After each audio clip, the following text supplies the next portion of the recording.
more you begin to investigate what we think we understand, where we came from, what we think we're doing, the more you begin to see we've been lied to. We've been lied to by every institution. What makes you think for 1 minute that the religious institution is the only one that's never been touched? The religious institutions of this world are at the bottom of the dirt. The religious institutions in this world are put there by the same people who gave you your government, your corrupt education, to set up your international banking cartels, because our masters don't give a damn about you or your family. All they care about is what they have always cared about, and that's controlling the whole damn world. We have been misled away from the true and divine presence in the universe that men have called God. I don't know what God is, but I know what he isn't. And unless and until you are prepared to look at the whole truth, and wherever it may go, whoever it may lead to, if you want to look the other way, or if you want to play favorites, then somewhere along the line you're going to find out you're messing with divine justice. The more you educate yourself, the more you understand where things come from, the more obvious things become, and you begin to see lies everywhere. You have to know the truth and seek the truth, and the truth will set you free.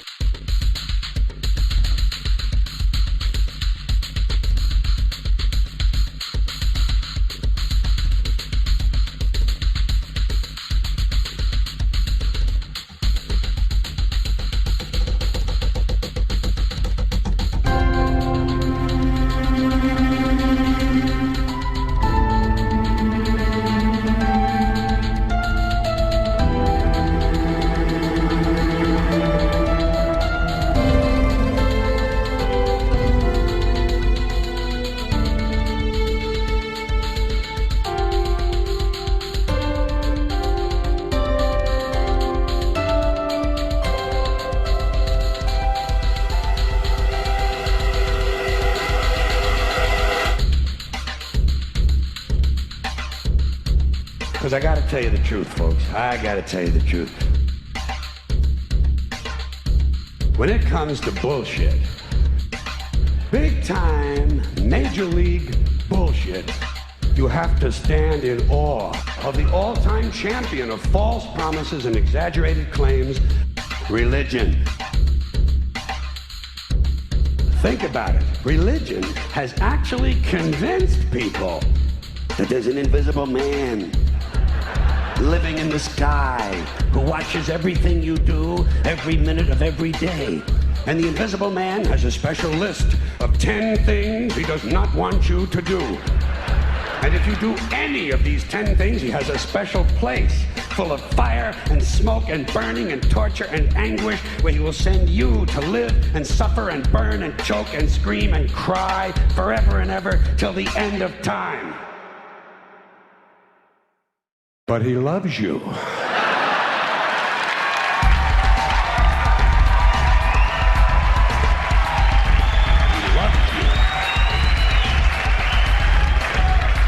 He loves you and he needs money. He always needs money. He's all powerful, all perfect, all knowing, and all wise. Somehow just can't handle money. Religion takes in billions of dollars, they pay no taxes, and they always need a little more. Now, you talk about a good bullshit story. Holy shit.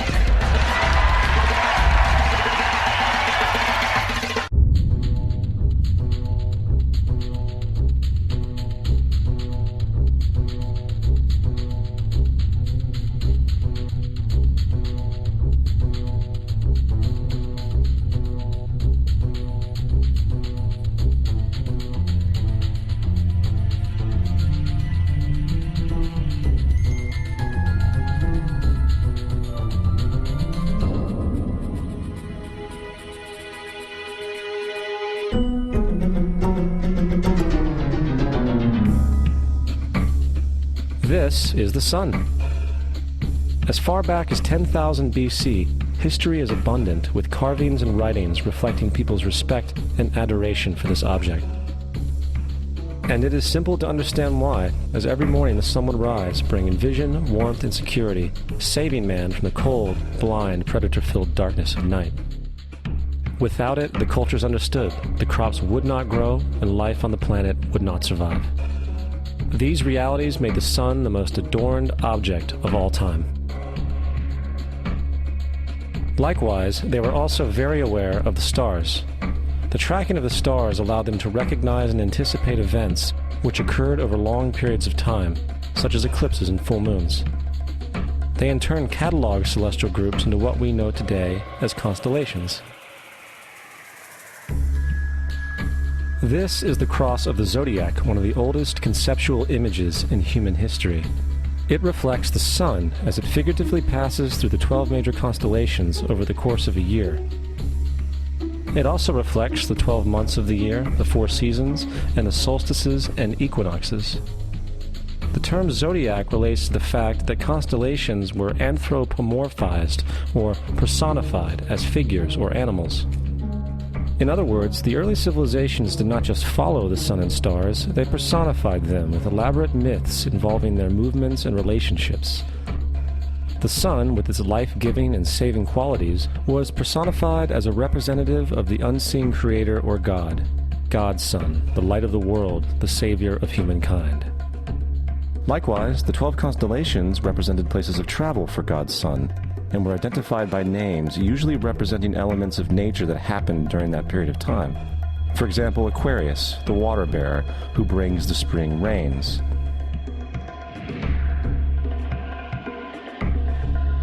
This is Horus. He is the sun god of Egypt of around 3000 BC. He is the sun anthropomorphized, and his life is a series of allegorical myths involving the sun's movement in the sky. From the ancient hieroglyphics in Egypt, we know much about this solar messiah. For instance, Horus, being the sun or the light, had an enemy known as Set, and Set was the personification of the darkness or night. And, metaphorically speaking, every morning Horus would win the battle against Set, while in the evening Set would conquer Horus and send him into the underworld. It is important to note that dark versus light, or good versus evil, is one of the most ubiquitous mythological dualities ever known, and is still expressed on many levels to this day. Broadly speaking, the story of Horus is as follows. Horus was born on December 25th of the Virgin Isis Mary. His birth was accompanied by a star in the east, which, in turn, 3 kings followed to locate and adorn the newborn Savior. At the age of 12, he was a prodigal child teacher, and at the age of 30, he was baptized by a figure known as Anup, and thus began his ministry. Horus had 12 disciples he traveled about with, performing miracles such as healing the sick and walking on water. Horus was known by many gestural names such as the Truth, the Light, God's Anointed Son, the Good Shepherd, the Lamb of God, and many others. After being betrayed by Typhon, Horus was crucified, buried for 3 days, and thus resurrected. These attributes of Horus, whether original or not, seem to permeate many cultures of the world, for many other gods are found to have the same general mythological structure. Attis of Phrygia, born of the Virgin Nana on December 25th, crucified, placed in a tomb, and after 3 days was resurrected. Krishna of India, born of the Virgin Devaki, with a star in the east signaling his coming. He performed miracles with his disciples, and, upon his death, was resurrected. Dionysius of Greece, born of a virgin on December 25th, was a traveling teacher who performed miracles such as turning water into wine. He was referred to as the King of Kings, God's only begotten Son, the Alpha and Omega, and many others. And, upon his death, he was resurrected.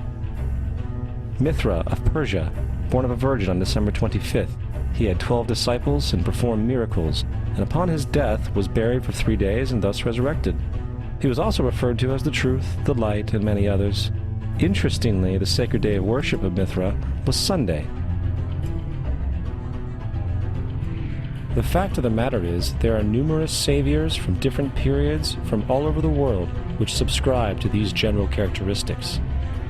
The question remains, why these attributes? Why the virgin birth on December 25th? Why dead for 3 days in the inevitable resurrection? Why 12 disciples or followers? To find out, let's examine the most recent of the solar messiahs. Jesus Christ was born of the Virgin Mary on December 25th in Bethlehem. His birth was announced by a star in the east, which 3 kings or magi followed to locate and adorn the new Savior. He was a child teacher at 12, and at the age of 30 he was baptized by John the Baptist, and thus began his ministry. Jesus had 12 disciples, which he traveled about with, performing miracles such as healing the sick, walking on water, raising the dead. He was also known as the King of Kings, the Son of God, the Light of the World, the Alpha and Omega, the Lamb of God, and many, many others. After being betrayed by his disciple Judas and sold for 30 pieces of silver, he was crucified, placed in a tomb, and after 3 days was resurrected and ascended into heaven. First of all, the birth sequence is completely astrological. The star in the east is Sirius, the brightest star in the night sky, which, on December 24th, aligns with the 3 brightest stars in Orion's belt. These 3 bright stars in Orion's belt are called today what they were called in ancient times, the 3 kings. And the 3 kings and the brightest star, Sirius, all point to the place of the sunrise on December 25th. This is why the 3 kings follow the star in the east, in order to locate the sunrise, the birth of the sun.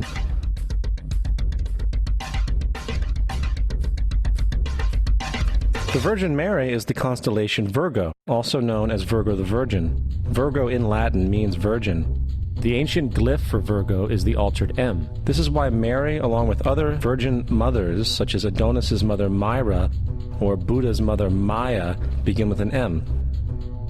Virgo is also referred to as the house of bread, and the representation of Virgo is a virgin holding a sheaf of wheat. This house of bread and its symbol of wheat represents August and September, the time of harvest. In turn, Bethlehem, in fact, literally translates to house of bread. Bethlehem is thus a reference to the constellation Virgo, a place in the sky, not on earth. There's another very interesting phenomenon that occurs around December 25th, or the winter solstice. From the summer solstice to the winter solstice, the days become shorter and colder. And from the perspective of the northern hemisphere, the sun appears to move south and get smaller and more scarce. The shortening of the days and the expiration of the crops when approaching the winter solstice symbolize the process of death to the ancients. It was the death of the sun.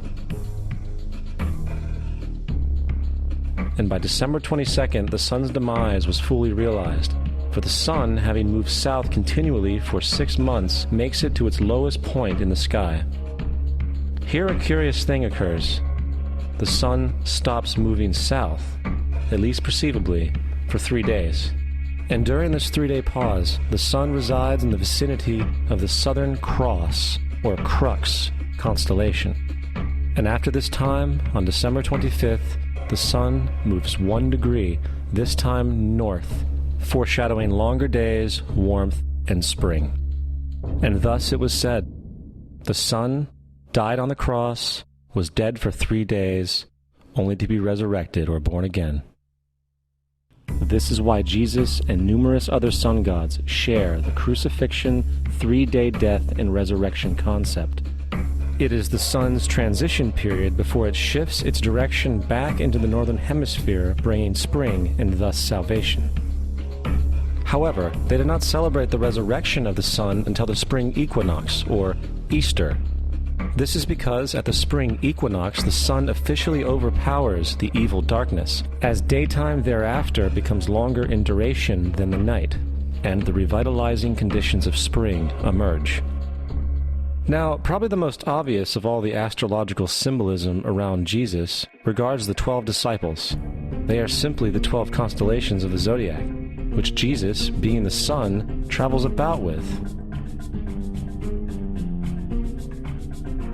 In fact, the number 12 is replete throughout the Bible.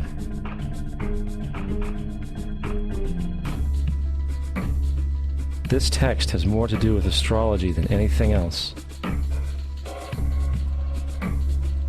Coming back to the cross of the zodiac, the figurative life of the sun, this was not just an artistic expression or tool to track the sun's movement. It was also a pagan spiritual symbol, the shorthand of which looked like this. This is not a symbol of Christianity. It is a pagan adaptation of the cross of the zodiac.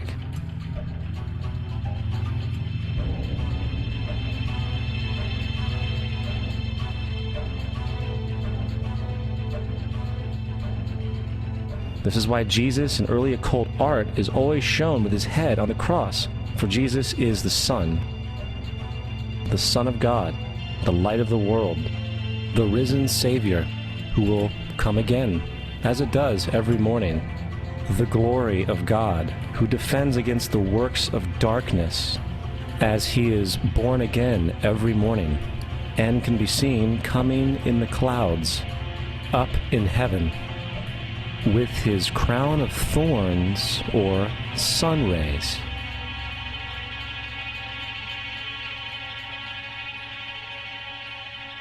Now, of the many astrological, astronomical metaphors in the Bible, one of the most important has to do with the ages. Throughout the scriptures, there are numerous references to the age. In order to understand this, we need to be familiar with a phenomenon known as the precession of the equinoxes. The ancient Egyptians, along with cultures long before them, recognized that approximately every 2150 years, the sunrise on the morning of the spring equinox would occur in a different sign of the zodiac. This has to do with a slow, angular wobble that the Earth maintains as it rotates on its axis. It is called a precession because the constellations go backwards rather than through the normal yearly cycle. The amount of time it takes for the precession to go through all 12 signs is roughly 25,765 years. This is also called the Great Year, and ancient societies were very aware of this, and they referred to each 2150-year period as an age. From 4300 BC to 2150 BC, it was the age of Taurus, the bull. From 2150 BC to 1 AD, it was the age of Aries, the ram. And from 1 AD to 2150 AD, it is the age of Pisces, the age we are still in to this day. And in and around 2150, we will enter the new age, the age of Aquarius.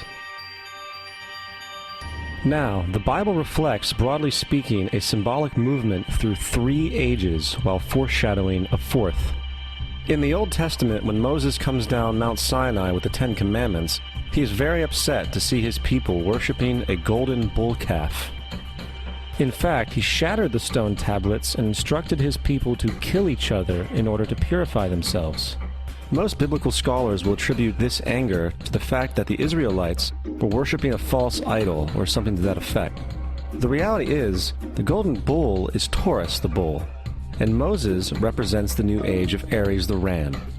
This is why Jews even today still blow the ram's horn. Moses represents the new age of Aries, and upon the new age, everyone must shed the old age.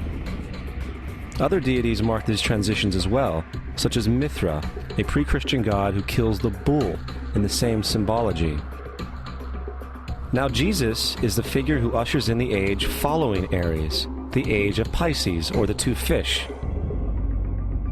Fish symbolism is very abundant in the New Testament. Jesus feeds 5,000 people with bread and 2 fish. When he begins his ministry walking along Galilee, he befriends 2 fishermen who follow him. And I think we have all seen the Jesus fish on the back of people's cars. Little do they know what it actually means. It is a pagan astrological symbolism for the sun's kingdom during the age of Pisces. Also, Jesus' assumed birth date is essentially the start of this age. At Luke 22:10, when Jesus is asked by his disciples where the next Passover will be after he is gone, Jesus replies, "Behold, when ye are entered into the city, there shall a man meet you, bearing a pitcher of water. Follow him into the house where he entereth in." This scripture is by far one of the most revealing of all the astrological references. The man bearing the pitcher of water is Aquarius, the water bearer, who is always pictured as a man pouring out a pitcher of water.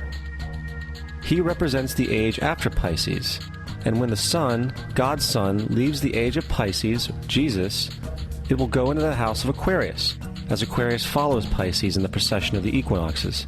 All Jesus is saying is that after the age of Pisces will come the age of Aquarius.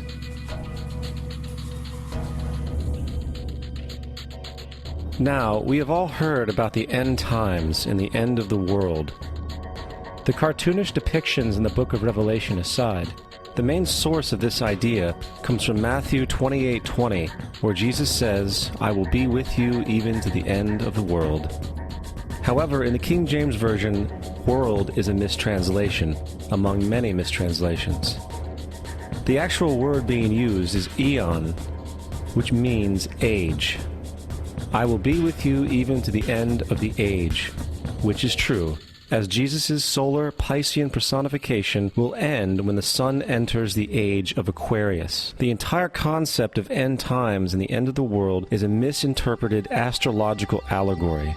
Let's tell that to the approximately 100 million people in America who believe the end of the world is coming. Furthermore, the character of Jesus being a literary and astrological hybrid is most explicitly a plagiarization of the Egyptian sun god Horus. For example, inscribed about 3,500 years ago on the walls at the Temple of Luxor in Egypt are images of the Annunciation, the Immaculate Conception, the birth, and the adoration of Horus. The images begin with Thoth announcing to the Virgin Isis that she will conceive Horus, then Neph, the Holy Ghost, impregnating the Virgin, and then the virgin birth and the adoration. This is exactly the story of Jesus' miracle conception. In fact, the literary similarities between the Egyptian religion and the Christian religion are staggering.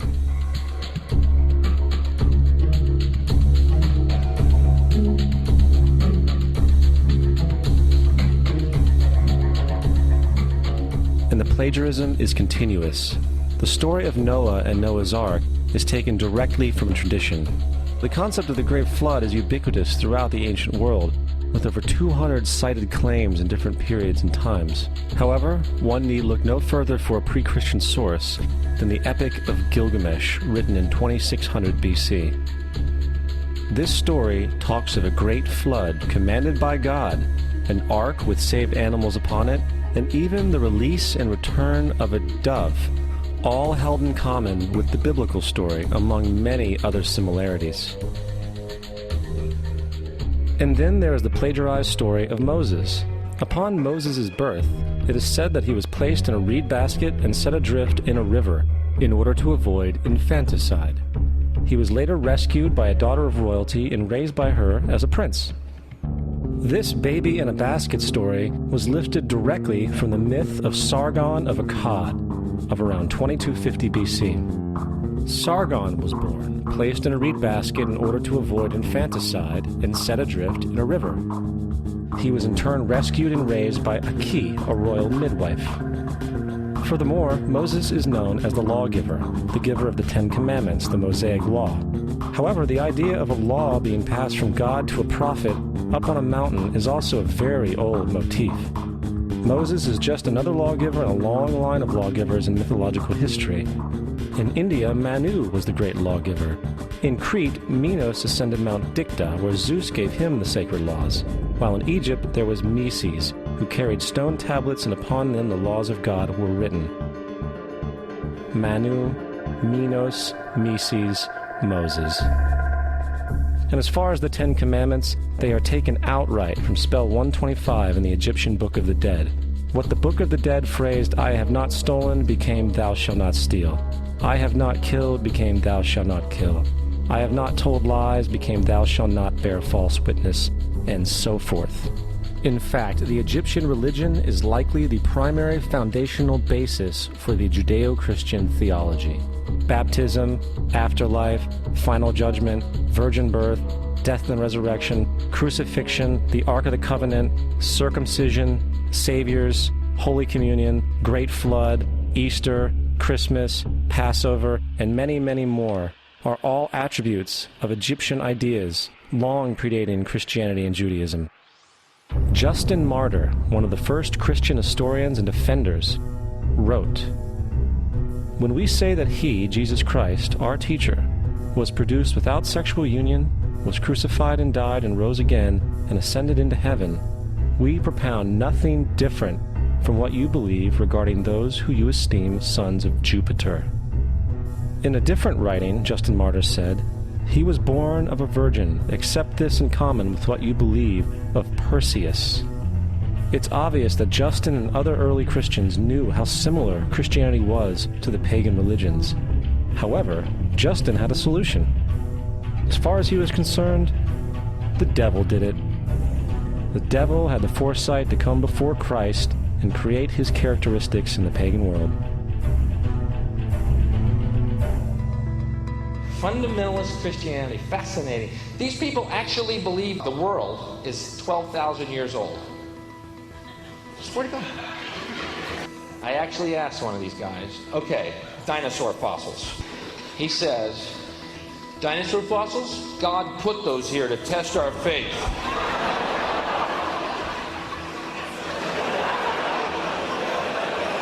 I think God put you here to test my faith, dude.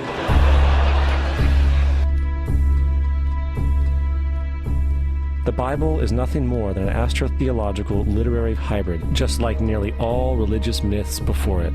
In fact, the aspect of transference of one character's attributes to a new character can be found within the book itself. In the Old Testament, there is the story of Joseph. Joseph was a prototype for Jesus. Joseph was born of a miracle birth. Jesus was born of a miracle birth. Joseph was of 12 brothers. Jesus had 12 disciples. Joseph was sold for 20 pieces of silver. Jesus was sold for 30 pieces of silver. Brother Judah suggests the sale of Joseph. Disciple Judas suggests the sale of Jesus. Joseph began his work at the age of 30. Jesus began his work at the age of 30. The parallels go on and on. Furthermore, is there any non-biblical historical evidence of any person living with the name Jesus, the son of Mary, who traveled about with 12 followers, healing people and the like? There are numerous historians who lived in and around the Mediterranean, either during or soon after the assumed life of Jesus. How many of these historians document this figure? Not one. However, to be fair, that doesn't mean defenders of the historical Jesus haven't claimed the contrary. 4 historians are typically referenced to justify Jesus' existence. Pliny the Younger, Suetonius, and Tacitus are the first 3. Each one of their entries consists of only a few sentences at best, and only referred to Christus or the Christ, which in fact is not a name but a title. It means the Anointed One. The 4th source is Josephus, and this source has been proven to be a forgery for hundreds of years. Sadly, it is still cited as truth. You would think that a guy who rose from the dead and ascended into heaven for all eyes to see and performed the wealth of miracles acclaimed to him would have made it into the historical record. It didn't, because once the evidence is weighed, there are very high odds that the figure known as Jesus did not even exist.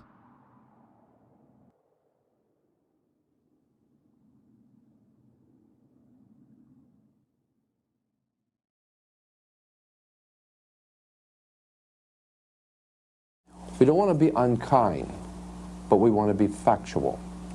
We don't want to cause hurt feelings, but we want to be academically correct in what we understand and know to be true. Christianity just is not based on truth. We find that Christianity was in fact nothing more than a Roman story, developed politically. The reality is, Jesus was the solar deity of the Gnostic Christian sect, and like all other pagan gods, he was a mythical figure. It was the political establishment that sought to historize the Jesus figure for social control. By 325 AD in Rome, Emperor Constantine convened the Council of Nicaea. It was during this meeting that the politically motivated Christian doctrines were established, and thus began a long history of Christian bloodshed and spiritual fraud. And for the next 1600 years, the Vatican maintained a political stranglehold on all of Europe, leading to such joyous periods as the Dark Ages, along with enlightening events such as the Crusades and the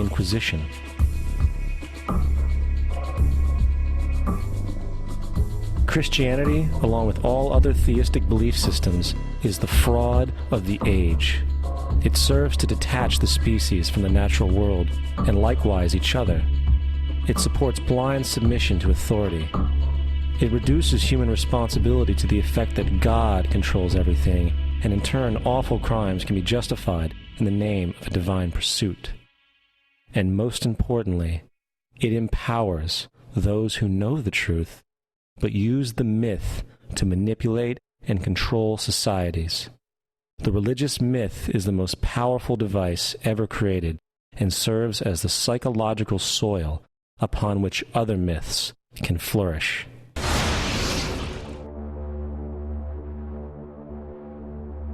A myth is an idea that, while widely believed, is false. In a deeper sense, in the religious sense, a myth serves as an orienting and mobilizing story for a people. The focus is not on the story's relation to reality, but on its function. A story cannot function unless it is believed to be true in the community or the nation. It is not a matter of debate. If some people have the bad taste to raise the question of the truth of the sacred story, the keepers of the faith do not enter into debate with them. They ignore them or denounce them as blasphemers. It is wrong, blasphemous, and sinful for you to suggest, imply, or help other people come to the conclusion that the U.S. government killed 3,000 of its own citizens.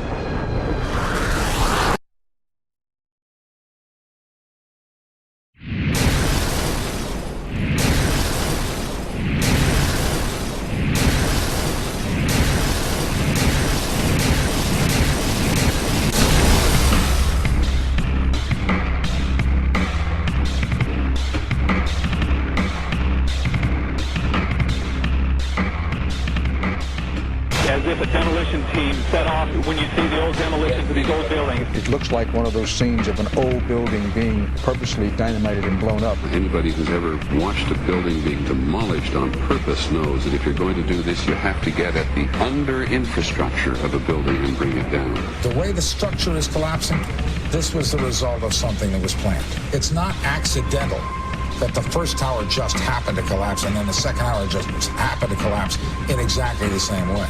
How they accomplished this, we don't know. The building collapsed to dust. You don't find a desk. You don't find a chair. You don't find a telephone, a computer. The biggest piece of a telephone I found was half of the keypad, and it was about this big. What happened to the concrete? The concrete was pulverized from river to river. There was dust powder 2-3 inches thick.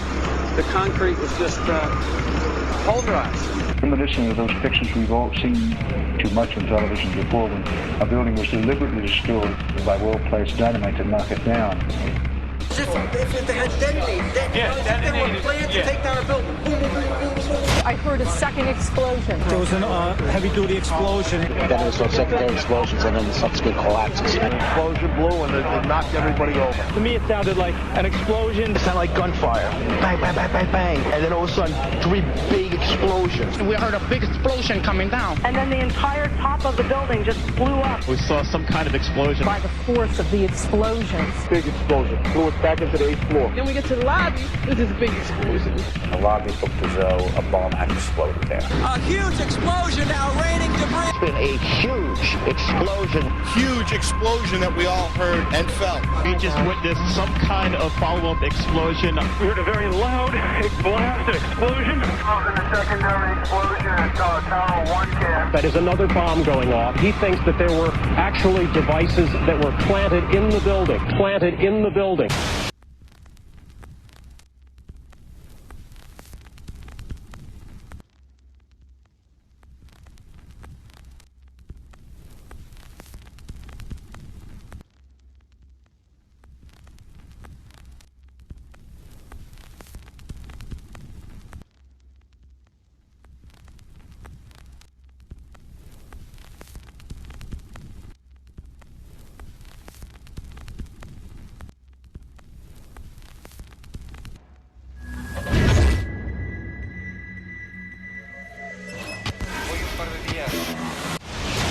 I don't think anybody could have predicted that they would try to use an airplane as a missile, a hijacked airplane as a missile. Nobody in our government, at least, and I don't think the prior government that could envision flying airplanes into buildings. No specific threat involving really a domestic operation or involving what happened, obviously, the city's airliner and so forth. There were no warning signs that I'm aware of. USA Today reports that in the 2 years before the attacks on September the 11th, NORAD conducted exercises using hijacked airliners as weapons.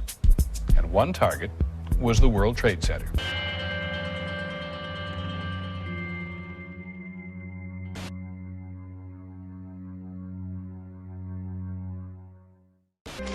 In confidential documents from the Philippines obtained by CNN, the plan was clear.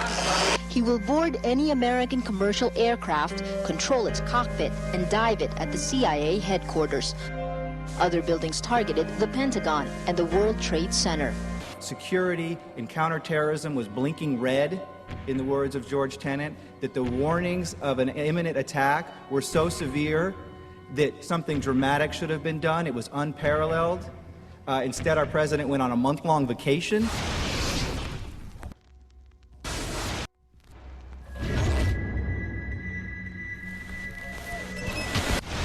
The head of Pakistani intelligence at the ISI, Mahmoud Ahmed, requested Omar Sheikh to wire $100,000 to Mohammed Atta, who was the lead hijacker. Hijacker Mohammed Atta received wire transfers via Pakistan. The man sending the money to Atta is believed to be Ahmed Umar Saeed Sheikh. Omar Sheikh admitted he was supported by the Pakistan government's intelligence service, the ISI.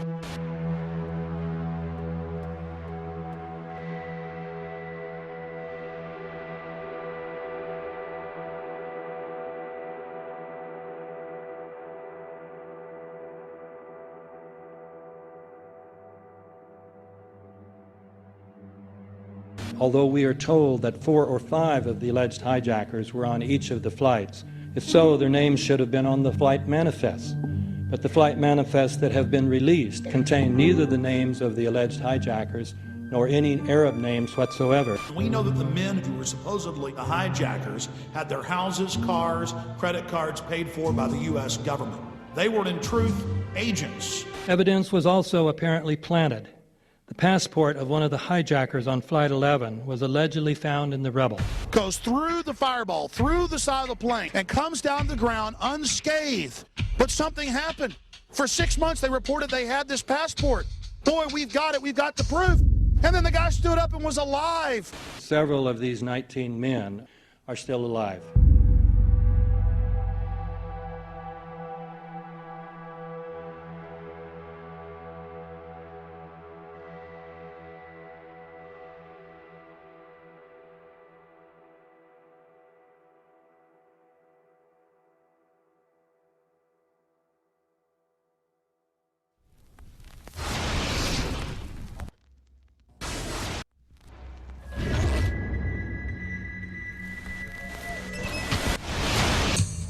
Of course we're after Saddam Hussein, bin Laden. He's January 2001, the Bush administration orders the FBI and intelligence agencies to back off investigations involving the bin Laden family, including 2 of Osama bin Laden's relatives, who were living, guess where, in Falls Church, Virginia, right next to CIA headquarters. When he was already America's most wanted criminal, he reportedly spent 2 weeks in the American hospital in Dubai, was treated by an American doctor, and visited by the local CIA agent.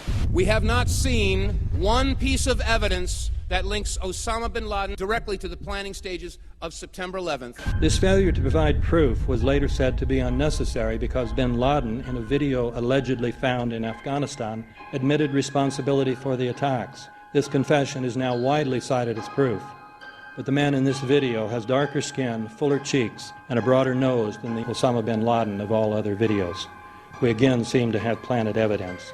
In 1976, Osama's older brother Salim bin Laden hired a man in Texas by the name of Jim Bath to handle all the investments in the United States for the bin Laden family. Jim Bath also happens to be a personal, almost lifelong friend and former Air National Guard pilot with George W. Bush. The connections between the Bushes and the bin Ladens become much more clear when George Herbert Walker Bush made trips to Saudi Arabia in 1998 and 2000 to meet with the bin Laden family on behalf of a company called the Carlyle Group.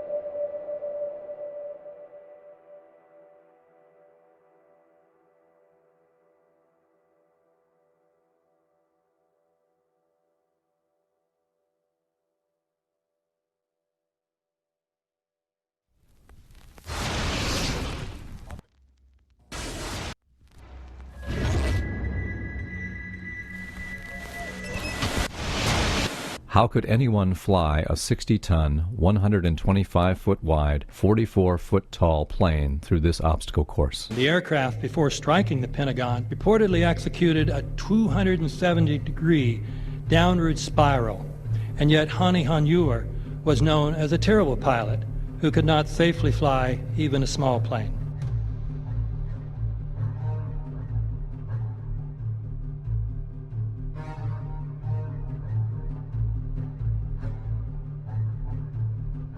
No seats, no luggage, no bodies. Nothing but bricks and limestone. The official explanation is that the intense heat from the jet fuel vaporized the entire plane. Flight 77 had 2 Rolls-Royce engines made of steel and titanium alloy and weigh 6 tons each. It is scientifically impossible that 12 tons of steel and titanium was vaporized by jet fuel. We're also told that the bodies were able to be identified either by their fingerprints or by the DNA. So what kind of fire can vaporize aluminum and tempered steel and yet leave human bodies intact? From my close-up inspection, there's no evidence of a plane having crashed anywhere near the Pentagon. And as I said, the only pieces left that you can see are small enough that you could pick up in your hand. Shortly after the strike, government agents picked up debris and carried it off. The entire lawn was covered with dirt and gravel, so that any remaining forensic evidence was literally covered up. The videos from security cameras, which would show what really hit the Pentagon, were immediately confiscated by agents of the FBI, and the Department of Justice has to this day refused to release them. If these videos would prove that the Pentagon was really hit by a 757, most of us would assume the government would release them.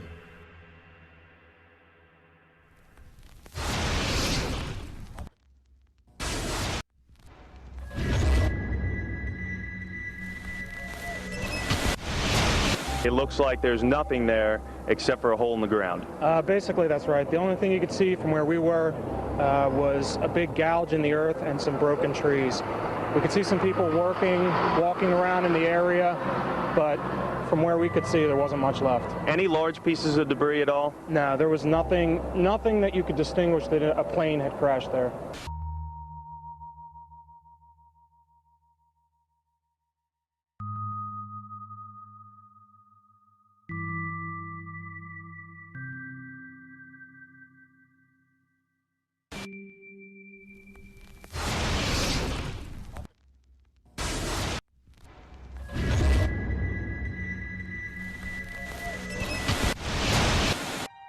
Pancake theory, according to which the fires, while not melting the steel, heated it up sufficiently to cause the floors weakened by the airplane strikes to break loose from the steel columns, and this started a chain reaction. So you would expect then from that theory, which is the official theory, to see a whole stack of floors piled up on top of each other and then a spindle of core columns standing too. The core of each of the twin towers consisted of 47 massive steel columns. If the floors had broken loose from them, these columns would have still been sticking up into the air 1,000 feet.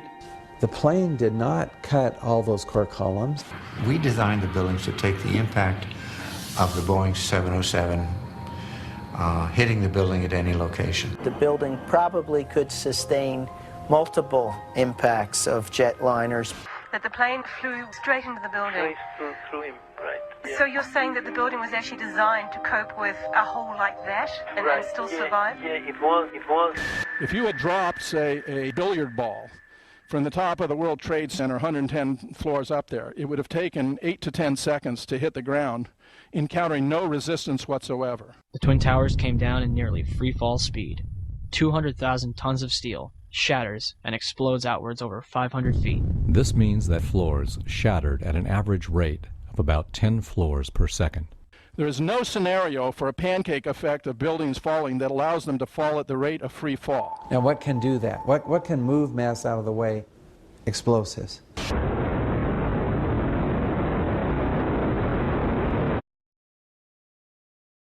"47 huge steel columns going up the core. They're interconnected. How do you get them to fail simultaneously so the core disappears? It looks like those core columns were cut. The way we do this is by cutting the beam at an angle.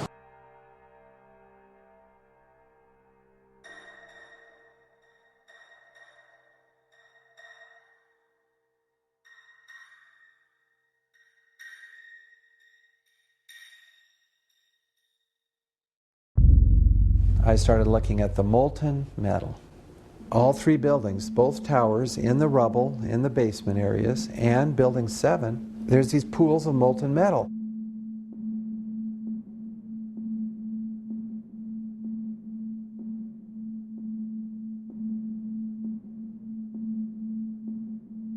You'd get down below and you'd see molten steel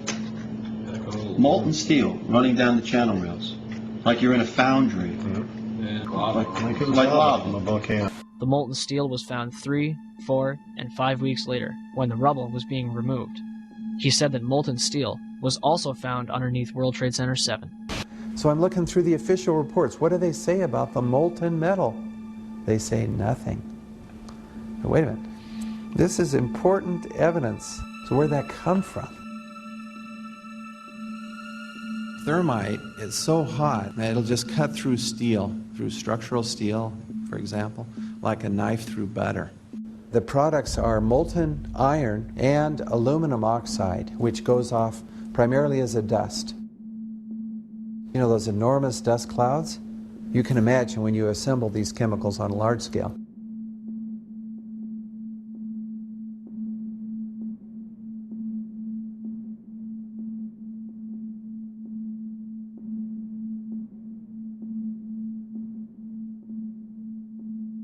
Molten metal pools under both towers after they collapsed, and Building 7. Now, Building 7 wasn't even hit by a jet.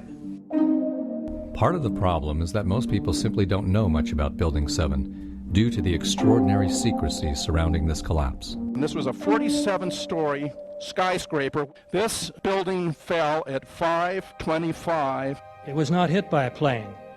This building had fires on only 2 or 3 floors. And it was brought down by what we know was a controlled demolition. Demolitions, they look just like that. You know, a kink in the middle, and then that building just comes straight down, almost at free fall speed. They first blow one of the central columns so the building falls in on itself. Building 7 had a classic crimp or wedge. Its central column was blown out first, so it didn't structurally damage buildings just a few feet away from it.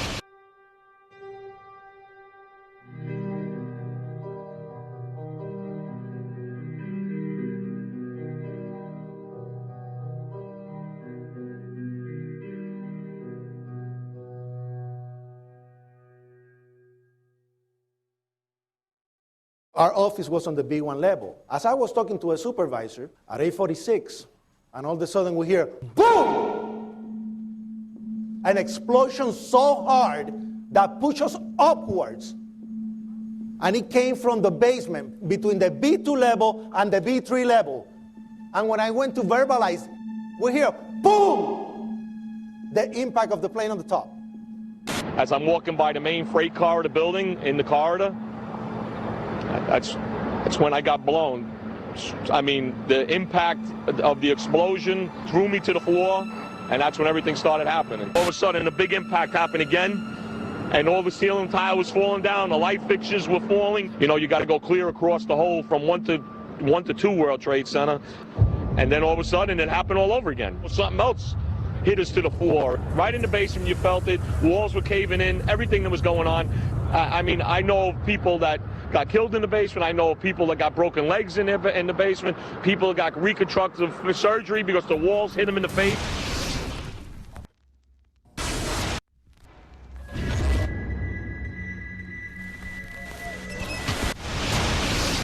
According to standard operating procedure, if an FAA flight controller notices anything that suggests a possible hijacking, the controller is to contact a superior. If the problem cannot be fixed within about a minute, the superior is to ask NORAD, the North American Aerospace Command, to send up or scramble jet fighters to find out what is going on. NORAD then issues the scramble order to the nearest Air Force base with fighters on alert. But although interceptions usually occur within 10 or so minutes, in this case, 80 or so minutes had elapsed before fighters were even airborne. It's a mind-bending anomaly. Not a single U.S. Air Force interceptor turns a wheel until it's too late. There are no jets at all. What if they were so confused and had been so deliberately confused that they couldn't respond? The reason that they didn't know where to go was because a number of conflicting and overlapping war game exercises were taking place. It involved the insertion of false radar blips onto radar screens in the Northeast Air Defense Sector. Center Team U, we have a problem here. We have a hijacked aircraft headed towards New York. We need someone to scramble some F-16s or something up there to help us out. Is this real world or exercise? Is this real world or exercise? There was another exercise, Vigilant Warrior, which was, in fact, according to a NORAD source, a live-fly hijack drill being conducted at the same time.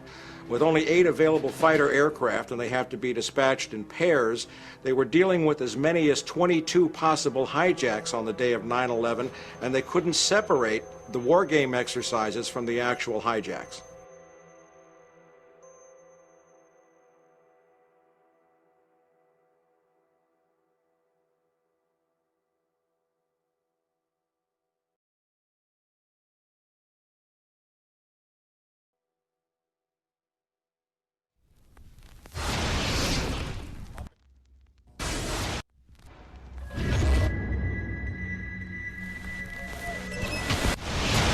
Page 172.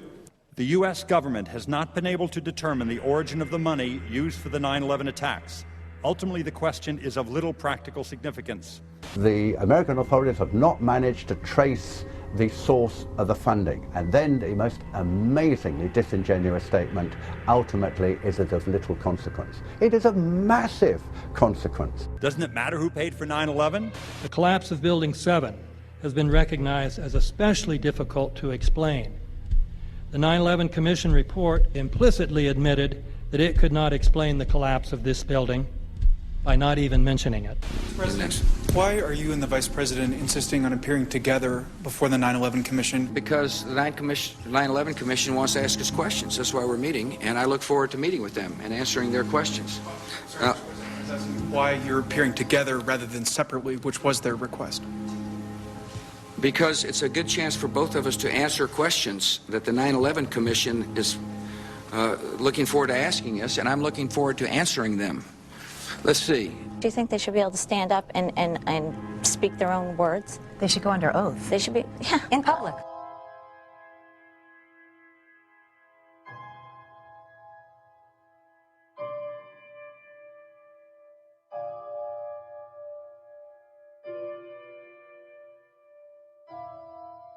Don't you think that the families deserve to have a transcript or to be able to see what you Adam, said? you asked me that question yesterday.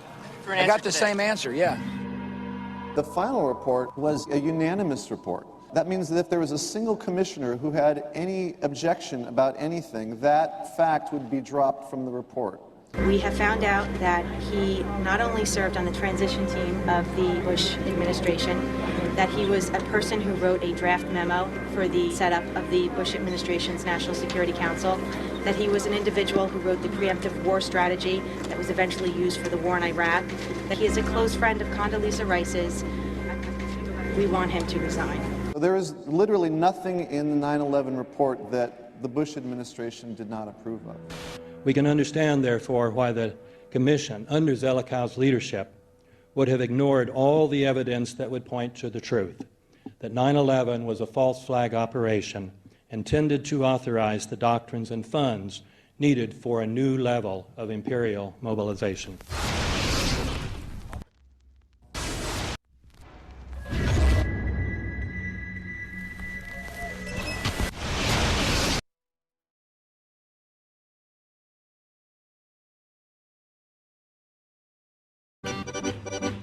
armed with knives, armed with chemical, biological, nuclear weapons. Fanatics, terrorists, September 11th. September 11th, killers, September 11th, terrorists. Terrorists of Al-Qaeda, terrorists, nuclear weapons, terrorists. 9/11, terror, terrorist, evil. September 11th, September 11th. The terrorists, war and danger. September 11th, terrorism, global terrorism, terrorism, terrorists, terrorists, terrorists, terrorists, terrorists, the terror, terrorists, terrorist, terrorism. September 11th, global terrorism, terrorist, terror, terrorism. September 11th, world terrorism, terrorist, terrorism. September 11th, global terrorism. September the 11th, terror, terror, terror, terror, terror. Weapons of mass destruction. September the 11th, September the 11th, terrorists, the evil terrorists, terrorists, terrorists, no. Terrorism. The words are hypnotically repeated. Terrorism, terrorist, terrorist threat, and of course, believed to be linked to Al-Qaeda. But it's the so-called war on terrorism that's in our faces practically 24/7 as the inescapable focus of our existence. One day, our grandchildren will look back on this time and ask, how was the war on terror won? The entire U.S. ruling class, ruling elite, comes to see terrorism as the preferred means, indeed the only means, to provide social cohesion, to provide an enemy image for the society to keep it together. According to neocon theory from Carl Schmitt, you have to have an enemy image in order to have a society. It's a very dangerous thing because now it means that the entire social order, the political parties, intellectual life, politics in general, all based on a monstrous myth. Monstrous myth.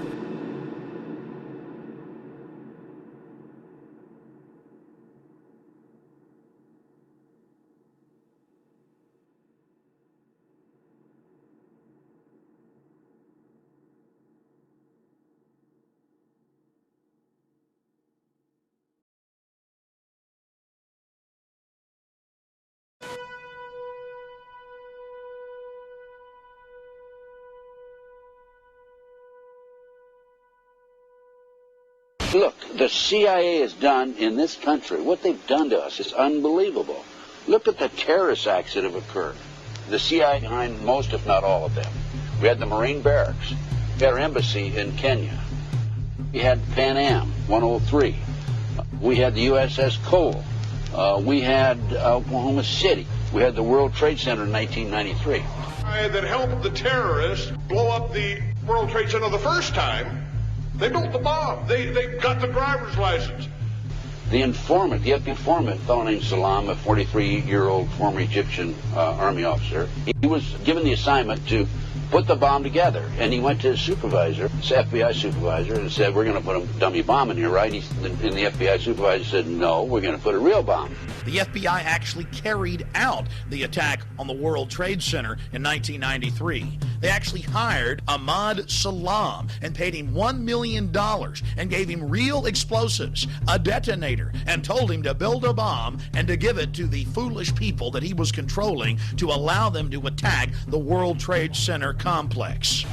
Unfortunately for them, there were only 6 people killed, not enough to pass the legislation. So what happened is 2 years later, April 19, 1995, down comes Oklahoma City Murrah building, 168 people killed. 1 year later, the anti-terrorism legislation that takes away many of our constitutional rights and civil liberties is passed.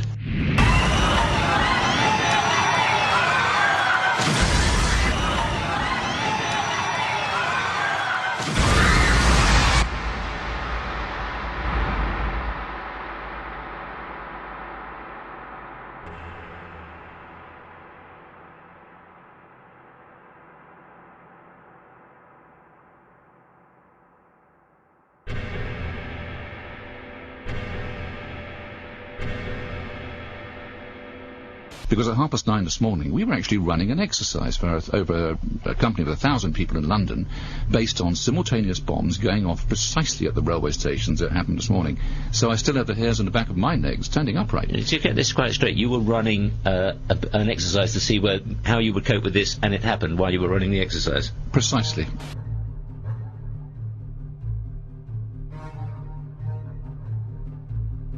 Supposed to believe is some kind of coincidence, there was also an anti-terrorist drill going on 7/7. And again, just like 9/11, they were talking about attacks on the same targets, the same kind of tube stations, and exactly the same time. as the actual attack happened, providing some kind of cover for what must be operations orchestrated in some way by the state.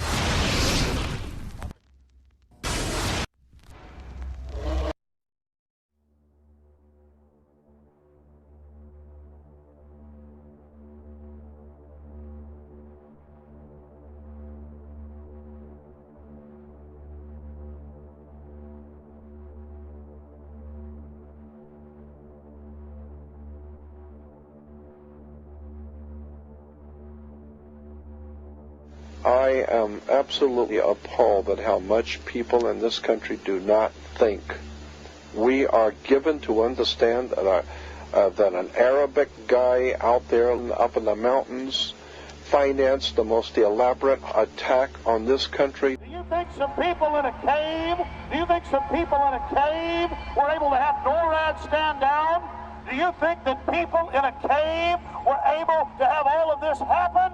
And when I think about how many Americans were killed in New York City, and believing as I do that this thing was a setup job, this is a textbook operation that Nazis used, and they've used it over and over again. America has been suckered in one more time. I don't have to tell you things are bad. Everybody knows things are bad. The dollar buys a nickel's worth. Banks are going bust. Shopkeepers keep a gun under the counter. Punks are running wild in the street, and there's nobody anywhere who seems to know what to do, and there's no end to it. We know the air is unfit to breathe, and our food is unfit to eat.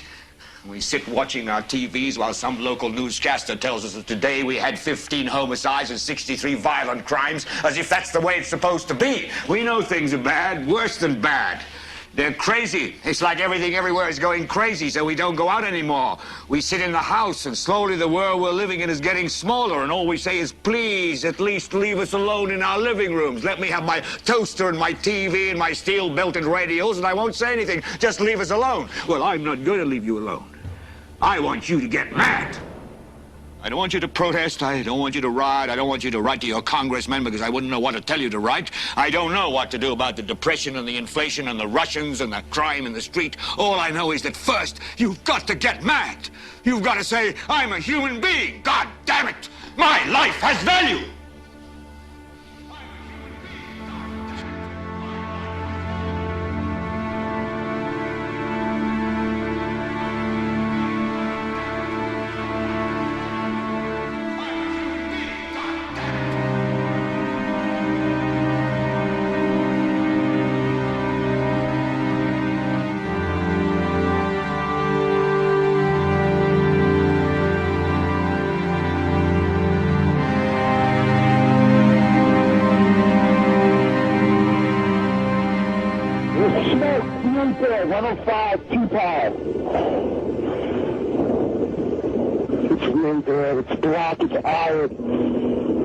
My wife thinks I'm all right. I called her and said I was leaving the building. I was fine, and bang.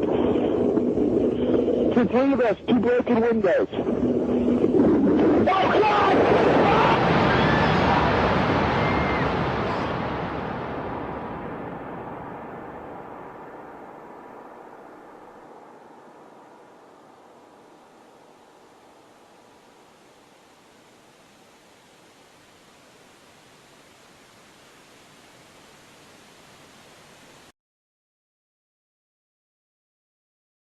Ladies and gentlemen, the very word secrecy is repugnant in a free and open society, and we are, as a people, inherently and historically opposed to secret societies, to secret oaths, and to secret proceedings.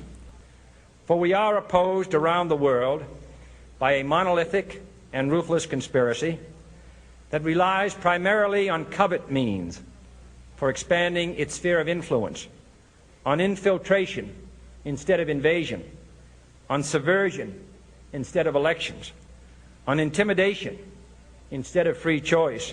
It is a system which has conscripted vast human and material resources into the building of a tightly knit, highly efficient machine that combines military, diplomatic, intelligence, economic, scientific, and political operations. Its preparations are concealed, not published. Its mistakes are buried, not headlined. Its dissenters are silenced, not praised. No expenditure is questioned, no secret is revealed. That is why the Athenian lawmaker Solon decreed it a crime for any citizen to shrink from controversy. I am asking your help in the tremendous task of informing and alerting the American people, confident that with your help, man will be what he was born to be, free and independent.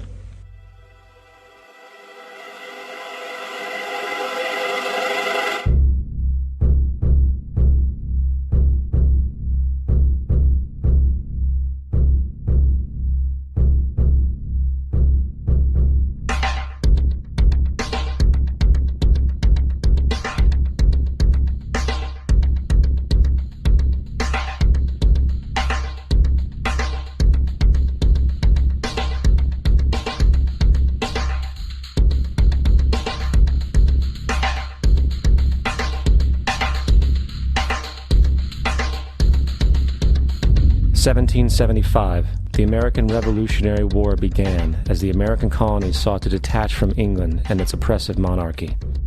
Though many reasons are cited for the revolution, one in particular sticks out as the prime cause: that King George III of England outlawed the interest-free, independent currency the colonies were producing and using for themselves, in turn forcing them to borrow money from the Central Bank of England at interest, immediately putting the colonies into debt.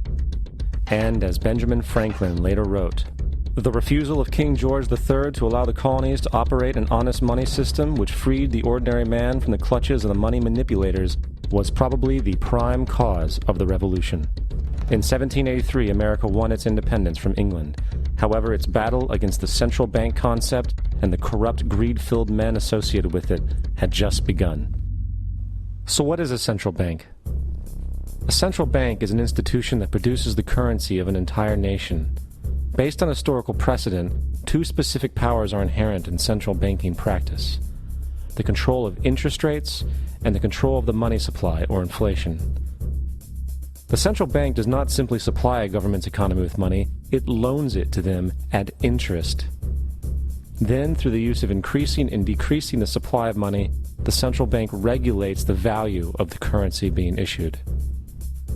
It is critical to understand that the entire structure of this system can only produce one thing in the long run: debt. It doesn't take a lot of ingenuity to figure this scam out. For every single dollar produced by the central bank is loaned at interest. That means every single dollar produced is actually the dollar plus a certain percent of debt based on that dollar. And since the central bank has the monopoly over the production of the currency for the entire country, and they loan each dollar out with immediate debt attached to it, where does the money to pay for the debt come from? It can only come from the central bank again, which means the central bank has to perpetually increase its money supply to temporarily cover the outstanding debt created, which in turn, since that new money is loaned out at interest as well, creates even more debt. The end result of this system without fail is slavery, for it is impossible for the government and thus the public to ever come out of the self-generating debt. The founding fathers of this country were well aware of this.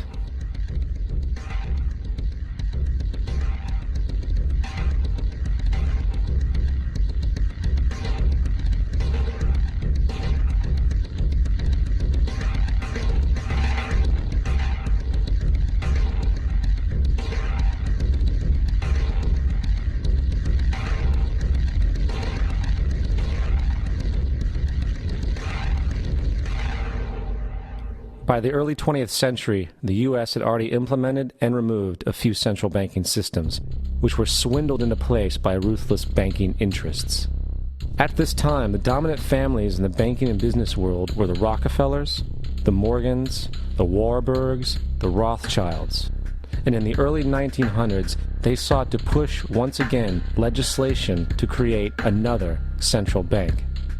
However, they knew the government and public were very weary of such an institution, so they needed to create an incident to affect public opinion. So, J.P. Morgan, publicly considered a financial luminary at the time, exploited his mass influence by publishing rumors that a prominent bank in New York was insolvent or bankrupt. Morgan knew this would cause mass hysteria, which would affect other banks as well. And it did. The public, in fear of losing their deposits, immediately began mass withdrawals.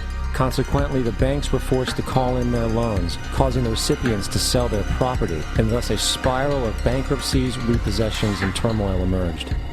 Putting the pieces together a few years later, Frederick Allen of Life magazine wrote, "The Morgan interests took advantage to precipitate the panic, guiding it shrewdly as it progressed." Unaware of the fraud, the Panic of 1907 led to a congressional investigation headed by Senator Nelson Aldrich, who had intimate ties to the banking cartels and later became part of the Rockefeller family through marriage. The commission, led by Aldrich, recommended a central bank should be implemented so a panic like 1907 could never happen again. This was the spark the international bankers needed to initiate their plan. In 1910, a secret meeting was held at a J.P. Morgan estate on Jekyll Island off the coast of Georgia. It was there that the central banking bill called the Federal Reserve Act was written. This legislation was written by bankers, not lawmakers. This meeting was so secretive, so concealed from government and public knowledge that the 10 or so figures who attended disguised their names when en route to the island. After this bill was constructed, it was then handed over to their political frontman, Senator Nelson Aldrich, to push through Congress. And in 1913, with heavy political sponsorship by the bankers, Woodrow Wilson became president, having already agreed to sign the Federal Reserve Act in exchange for campaign support. And 2 days before Christmas, when most of Congress was at home with their families, the Federal Reserve Act was voted in, and Wilson in turn made it law. Years later, Woodrow Wilson wrote, in regret,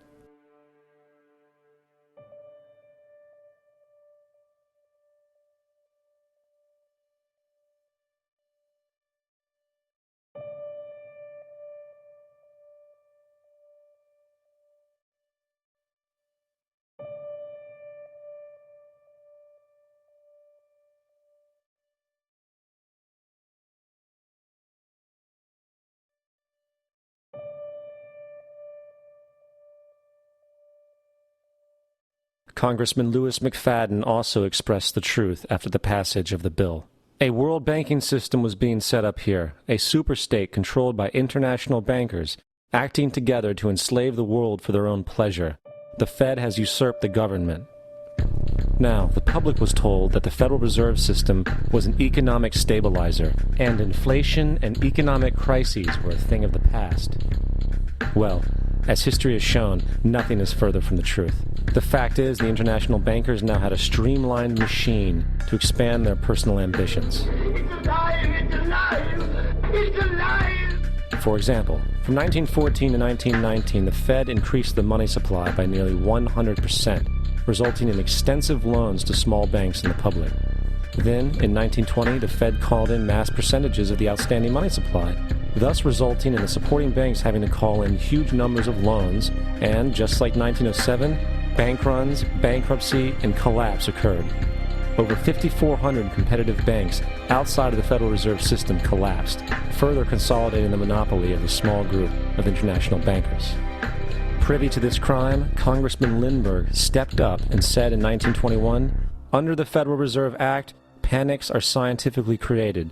The present panic is the first scientifically created one, worked out as we figure a mathematical equation."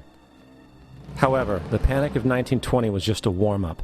From 1921 to 1929, the Fed again increased the money supply, resulting once again in extensive loans to the public and banks. There was also a fairly new type of loan called a margin loan in the stock market. Very simply, the margin loan allowed an investor to put down only 10% of a stock's price, with the other 90% being loaned through the broker. In other words, a person could own $1,000 worth of stock with only $100 down. This method was very popular in the roaring 1920s, as everyone seemed to be making money in the market. However, there was a catch to this loan. It could be called in at any time and had to be paid within 24 hours. This is termed a margin call, and the typical result of a margin call is the selling of the stock purchased with the loan. So, a few months before October in 1929, J.D. Rockefeller, Bernard Baruch, and other insiders quietly exited the market. And on October 24th, 1929, the New York financiers who furnished the margin loans started calling them in masse. This sparked an instantaneous, massive sell-off in the market, for everyone had to cover the margin loans. It then triggered mass bank runs for the same reason, in turn collapsing over 16,000 banks, enabling the conspiring international bankers to not only buy up rival banks at a discount, but to also buy up whole corporations at pennies on the dollar. It was the greatest robbery in American history. But that didn't stop there. Rather than expanding the money supply in order to recover from this economic collapse, the Fed actually contracted it, fueling one of the largest depressions in history. Once again outraged, Congressman Louis McFadden, a longtime opponent of the banking cartels, began bringing impeachment proceedings against the Federal Reserve Board, saying of the crash and depression, it was a carefully contrived occurrence. International bankers sought to bring about a condition of despair so that they might emerge the rulers of us all.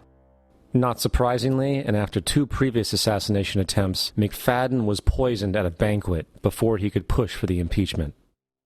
Now, having reduced the society to squalor, the Federal Reserve bankers decided that the gold standard should be removed. In order to do this, they needed to acquire the remaining gold in the system. So, under the pretense of helping to end the Depression, came the 1933 gold seizure. Under the threat of imprisonment for 10 years, everyone in America was required to turn in all gold bullion to the Treasury, essentially robbing the public of what little wealth they had left. And at the end of 1933, the gold standard was abolished. If you look at a dollar bill from before 1933, it says it is redeemable in gold. You look at a dollar bill today, it says it is legal tender, which means it is backed by absolutely nothing. It is worthless paper. The only thing that gives our money value is how much of it is in circulation. Therefore, the power to regulate the money supply is also the power to regulate its value, which is also the power to bring entire economies and societies to its knees.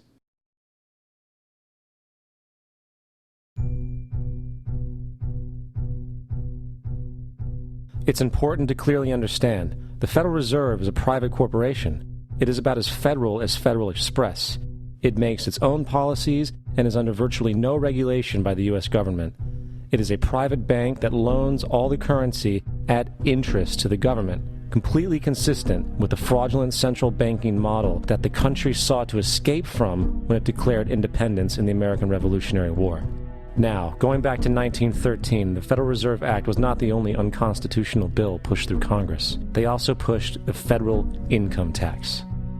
It's worthwhile to point out that the American public's ignorance towards the federal income tax is a testament to how dumbed down and oblivious the American population really is. First of all, the federal income tax is completely unconstitutional, as it is a direct, unapportioned tax. All direct taxes have to be apportioned to be legal based on the Constitution. Secondly, the required number of states in order to ratify the amendment to allow the income tax was never met, and this has even been cited in modern court cases.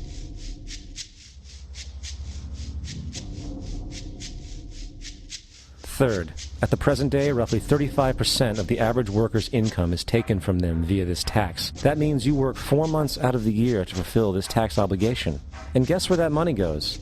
It goes to pay the interest on the currency being produced by the fraudulent Federal Reserve Bank, a system that does not have to exist at all. The money you make working 4 months out of the year goes almost literally into the pockets of the international bankers who own the private Federal Reserve Bank. And fourth, even with the fraudulent government claim as to the legality of the income tax, there is literally no statute, no law in existence that requires you to pay this tax, period. I really expected that, of course there's a law that you can point to in the law book, the code, that requires you to file a tax return. Of course there is. I was at that point where I couldn't find the statute that clearly made a person liable, at least not me and most people I know. And I had no choice in my mind except to resign. Based on the research that I did throughout the year 2000 and that I'm still doing, I have not found that law. I've asked Congress, we've asked a lot of people in the IRS commissioners, helpers. They can't answer, because if they answer, the American people are going to know that this whole thing is a fraud. I haven't filed an federal income tax return since I left. I have not filed a tax return since 1999. the income tax is nothing less than the enslavement of the entire country. Now, the control of the economy and the perpetual robbery of wealth is only one side of the Rubik's Cube the bankers hold in their hands. The next tool for profit and control is war. Since the inception of the Federal Reserve in 1913, a number of large and small wars have commenced. The three most pronounced were World War I, World War II, and Vietnam. World War I. In 1914, European wars broke out centered around England and Germany. The American public wanted nothing to do with the war. In turn, President Woodrow Wilson publicly declared neutrality. However, under the surface, the U.S. administration was looking for any excuse it could find to enter it. In a noted observation by Secretary of State William Jennings, the large banking interests were deeply interested in the World War because of the wide opportunities for large profits. It's important to understand that the most lucrative thing that can happen for the international bankers is war, for it forces the country to borrow even more money from the Federal Reserve Bank at interest. Woodrow Wilson's top advisor and mentor was Colonel Edward House, a man with intimate connections with the international bankers who wanted in the war. In a documented conversation between Colonel House, Wilson's advisor, and Sir Edward Grey, the Foreign Secretary of England, regarding how to get America into the war, Grey inquired, "What will Americans do if Germans sink an ocean liner with American passengers on board?" House responded, "I believe that a flame of indignation would sweep the United States, and that by itself would be sufficient to carry us into war." So, on May 7, 1915, on essentially the suggestion of Sir Edward Grey, a ship called the Lusitania was deliberately sent into German-controlled waters where German military vessels were known to be. And, as expected, German U-boats torpedoed the ship, exploding stored ammunition, killing 1,200 people. To further understand the deliberate nature of this setup, the German embassy actually put advertisements in the New York Times telling people that if they boarded the Lusitania, they did so at their own risk, as such a ship sailing from America to England through the war zone would be liable to destruction. In turn, and as anticipated, the sinking of the Lusitania caused a wave of anger among the American population, and America entered the war a short time after. The First World War caused 323,000 American deaths. J.D. Rockefeller made $200 million off of it.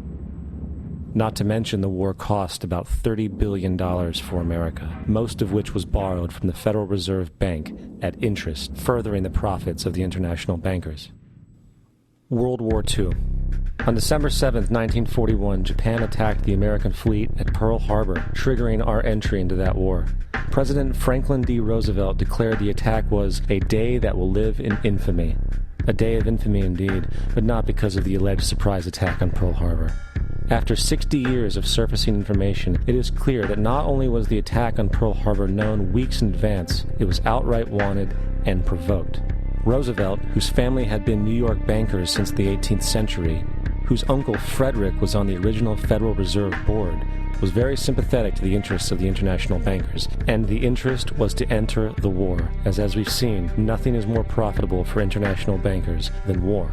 In a journal entry by Roosevelt's Secretary of War Henry Stimson, dated November 25, 1941, he documented a conversation he had with Roosevelt. The question was, how should we maneuver them into firing the first shot? It was desirable to make sure the Japanese be the ones to do this, so that there should remain no doubt as to who were the aggressors. In the months leading up to the attack on Pearl Harbor, Roosevelt had done almost everything in his power to anger the Japanese, showing a posture of aggression. He halted all of Japan's imports of American petroleum. He froze all the Japanese assets in the United States. He made public loans to nationalist China and supplied military aid to the British, both enemies of Japan in the war, which, by the way, is completely in violation of international war rules. And on December 4th, 3 days before the attack, Australian intelligence told Roosevelt about a Japanese task force moving towards Pearl Harbor. Roosevelt ignored it. So, as hoped and allowed, on December 7, 1941, Japan attacked Pearl Harbor, killing 2,400 soldiers. Before Pearl Harbor, 83% of the American public wanted nothing to do with the war. After Pearl Harbor, 1 million men volunteered for the war. It is important to note, Nazi Germany's war effort was largely supported by two organizations, one of which was called IG Farben. IG Farben produced 84% of Germany's explosives, and even the Zyklon B used in the concentration camps to kill millions. One of the unspoken partners of IG Farben was J.D. Rockefeller's Standard Oil Company in America. In fact, the German Air Force could not operate without a special additive patented by Rockefeller's Standard Oil. The drastic bombing of London by Nazi Germany, for example, was made possible by a $20 million sale of fuel to IG Farben by the Rockefeller Standard Oil Company. This is just one small point on the topic of how American business funded both sides of World War II. One other treasonous organization worth mentioning is the Union Banking Corporation of New York City. Not only did it finance numerous aspects of Hitler's rise to power, along with actual materials during the war, it was also a Nazi money laundering bank, which was eventually exposed for having millions of dollars of Nazi money in its vaults. The Union Banking Corporation of New York was eventually seized for violations of the Trading with the Enemy Act. Guess who the director and vice president of the Union Bank was? Prescott Bush, our current president's grandfather, and of course our former president's father. Keep that in mind when considering the moral and political dispositions of the Bush family. Vietnam. The United States' official declaration of war on North Vietnam in 1964 came after an alleged incident involving 2 U.S. destroyers being attacked by North Vietnamese PT boats in the Gulf of Tonkin. This was known as the Gulf of Tonkin Incident. This single situation was the catalytic pretext for massive troop deployment and full-fledged warfare. One problem, however, the attack on the U.S. destroyers by Vietnamese PT boats never happened. It was a completely staged event to have an excuse to enter the war. Former Secretary of Defense Robert McNamara stated years later that the Gulf of Tonkin incident was a mistake, while many other insiders and officers have come forward, relaying that it was a contrived farce, a complete lie. Once in the war, it was business as usual. In October 1966, President Lyndon Johnson lifted trading restrictions on the Soviet bloc, knowing full well that the Soviets were providing upwards of 80% of North Vietnam's war supplies. Consequently, Rockefeller interests financed factories in the Soviet Union, which the Soviets used to manufacture military equipment and send it to North Vietnam. However, the funding of both sides of this conflict was only one side of the coin. In 1985, Vietnam's rules of engagement were declassified. This detailed what American troops were and were not allowed to do in the war. It included absurdities like North Vietnamese anti-aircraft missile systems could not be bombed until they were known to be fully operational. No enemy could be pursued once they crossed the border of Laos or Cambodia. And most revealing of all, the most critical strategic targets were not allowed to be attacked unless initiated by high military officials. Apart from these imposed ludicrous limitations, North Vietnam was informed of these restrictions and therefore could base entire strategies around the limitations of the American forces. This is why the war went on so long. And the bottom line is this: the Vietnam War was never meant to be won, just sustained. This war for profit resulted in 58,000 American deaths and 3 million dead Vietnamese. So, where are we now? September 11th was the jumpstart for what is now an accelerated agenda by the ruthless elite. It was a staged war pretext no different than the sinking of the Lusitania, the provoking of Pearl Harbor, and the Gulf of Tonkin lie. In fact, if 9/11 wasn't a planned war pretext, it would be an exception to the rule. It has been used to launch 2 unprovoked illegal wars, one against Iraq and one against Afghanistan. However, 9/11 was a pretext for another war as well, the war against you.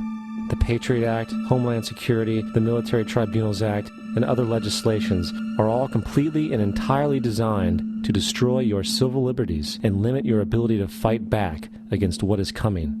Currently in the United States, unannounced to most brainwashed Americans, your home can be searched without a warrant, without you being home. You can in turn be arrested with no charges revealed to you, detained indefinitely with no access to a lawyer, and legally tortured, all under the suspicion that you might be a terrorist.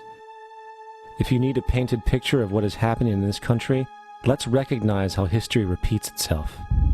In February 1933, Hitler staged a false flag attack, burning down his own German parliament building, the Reichstag, and blamed it on communist terrorists. In the next few weeks, he passed the Enabling Act, which completely eradicated the German Constitution, destroying people's liberties. He then led a series of preemptive wars, all justified to the German people as necessary to maintaining Homeland Security.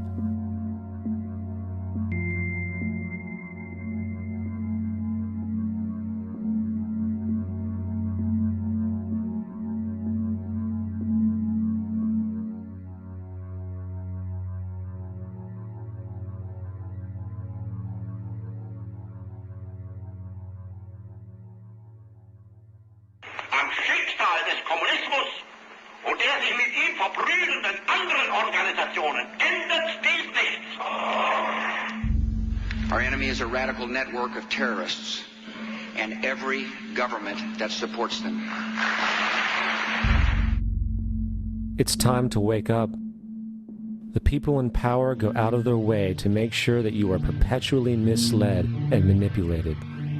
The majority's perception of reality, especially in the political arena, is not their own. It is shrewdly imposed upon them without them even knowing it. For example, the public at large actually believes the invasion of Iraq is going badly, as sectarian violence doesn't seem to stop. What the public fails to see is that the destabilization of Iraq is exactly what the people behind the government want.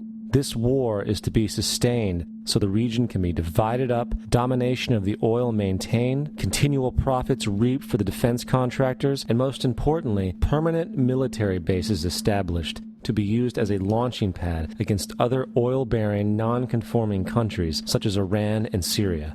For further implication that the civil war and destabilization is purely intentional, in 2005, 2 elite British SAS officers were arrested by Iraqi police after being caught driving around in their car shooting at civilians while dressed up as Arabs.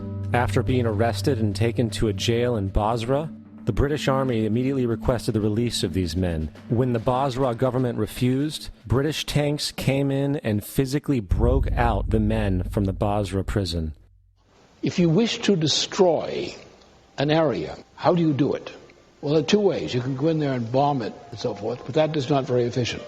What you do is you try to get the people in that area to kill each other and to destroy their own territory, their own farms, and that's what's been done in that area. The way in which you destroy an opponent is get him to destroy himself by dividing his ranks against one another. Then you feed both sides. You have agents feeding both sides, inflaming both sides, and they kill each other off.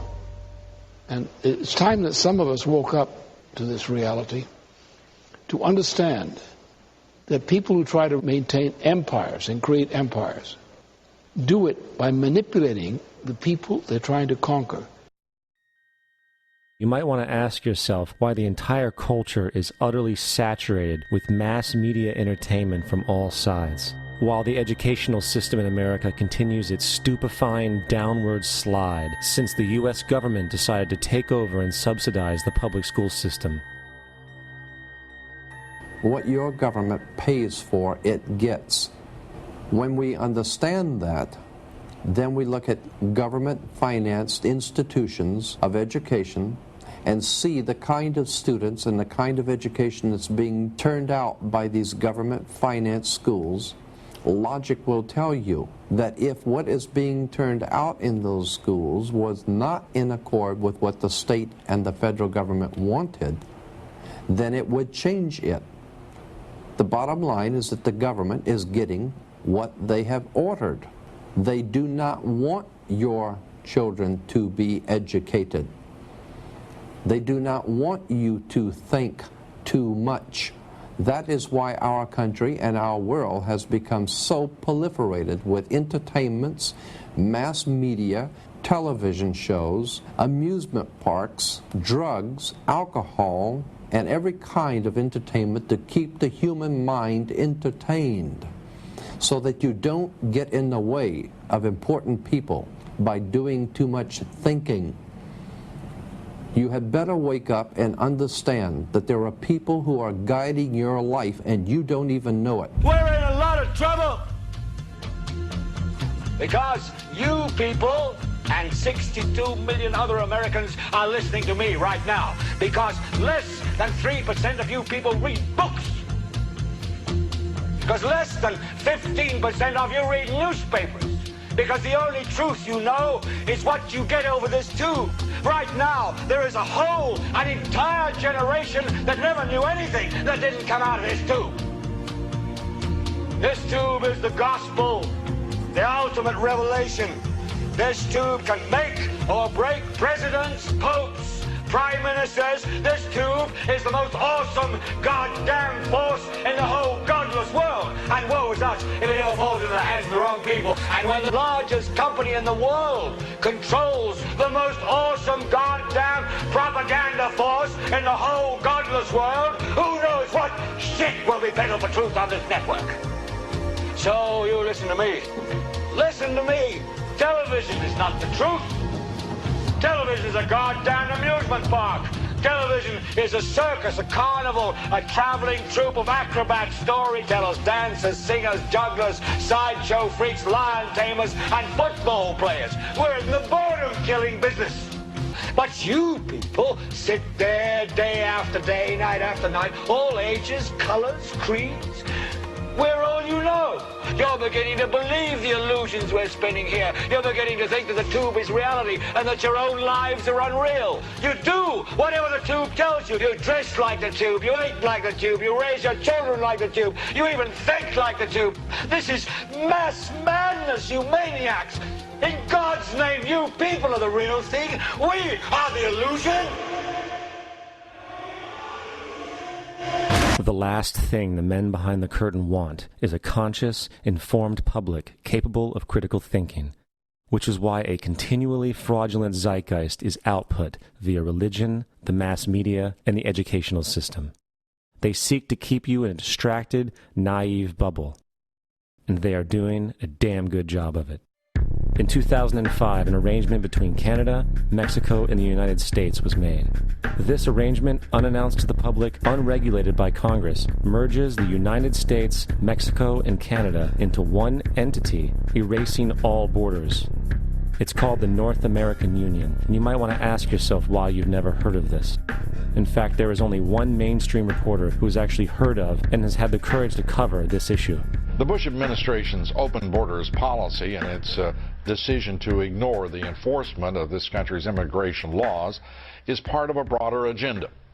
President Bush signed a formal agreement that will end the United States as we know it, and he took the step without approval from either the U.S. Congress or the people of the United States. It's a deal that few have even heard of. It's being done again by very few people at the very top on behalf of the investment class, but the working class of people.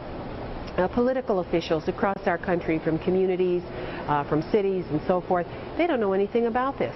This isn't some trade agreement. It is a total removal of sovereignty from these countries, which will also result in a completely new currency called the Amero.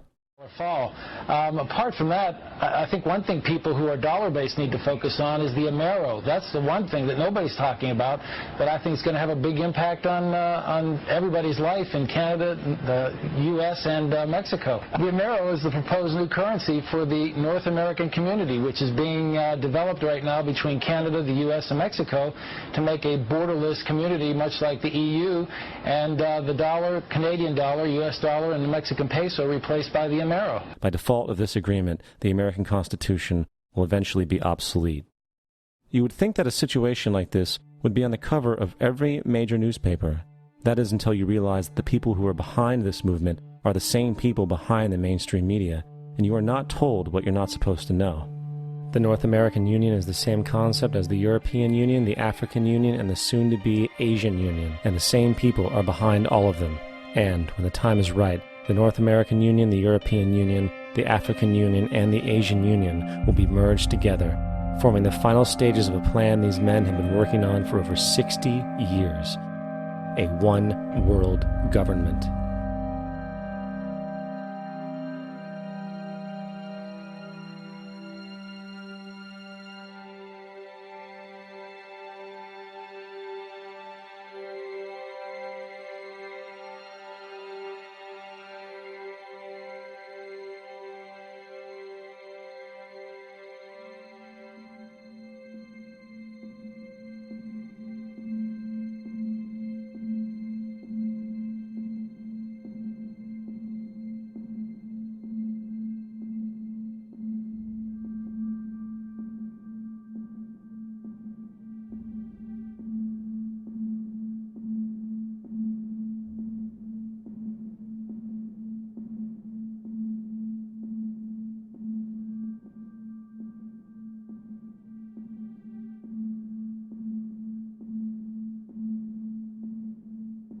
One bank, one army, one center of power.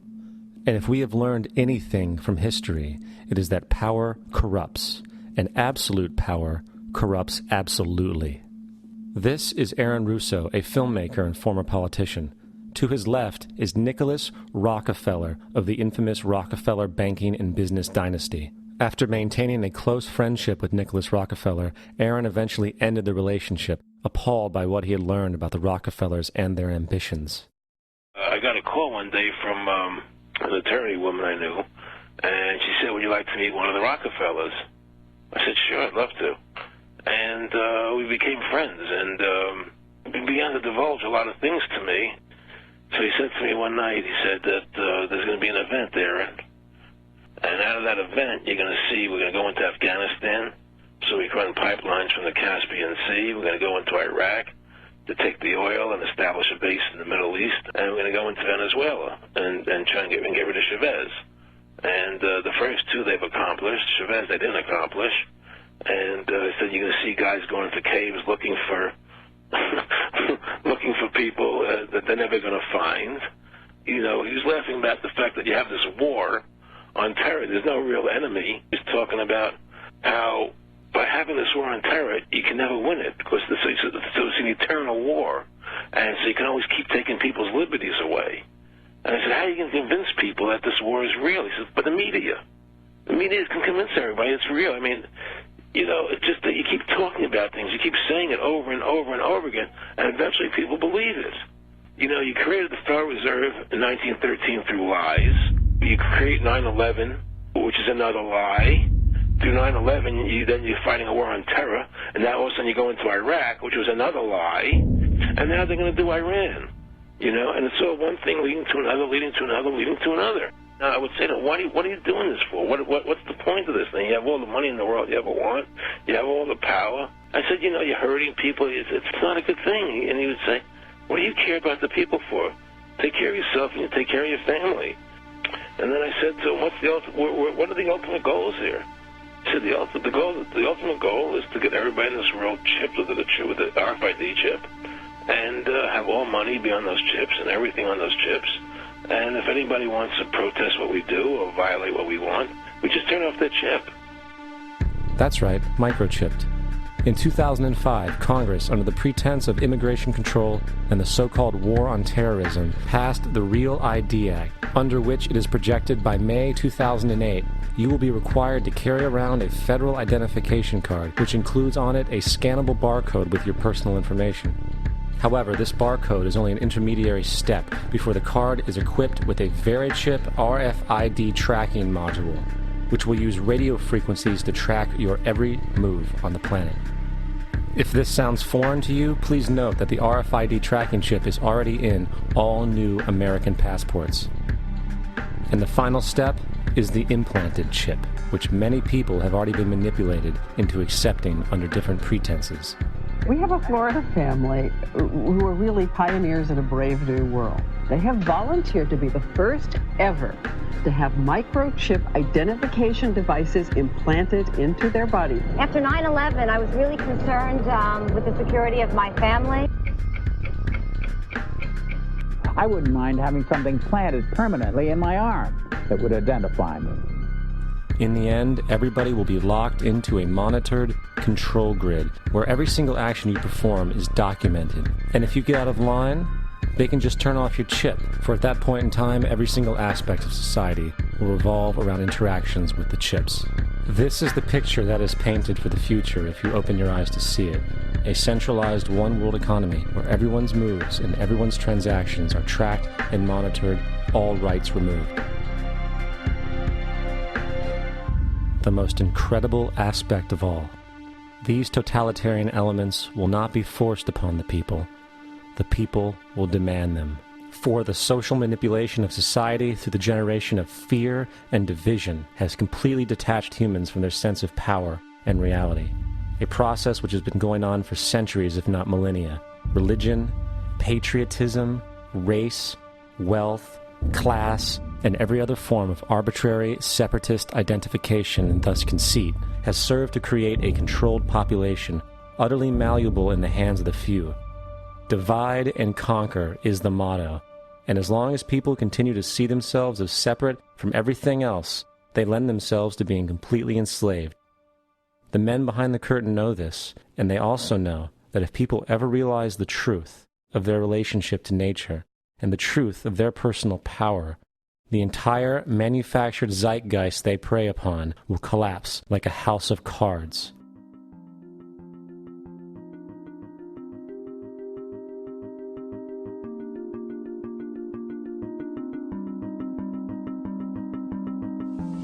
The whole system that we live in drills into us that we're powerless, that we're weak, that our society is evil, that it's crime-ridden, etc., and so forth. It's all a big, fat lie. We are powerful, beautiful, extraordinary. There is no reason why we cannot understand who we truly are, where we are going. There is no reason why the average individual cannot be fully empowered. We are incredibly powerful beings. You know, I think I spent 30 years of my life, in the first 30, trying to become something. I wanted to become good at things. I wanted to become good at tennis. I wanted to become good at school and grades and everything I kind of viewed in that perspective. I'm not okay the way I am, but if I got good at things, you realize that I had the game wrong. The game was to find out what I already was. Find out what I already was.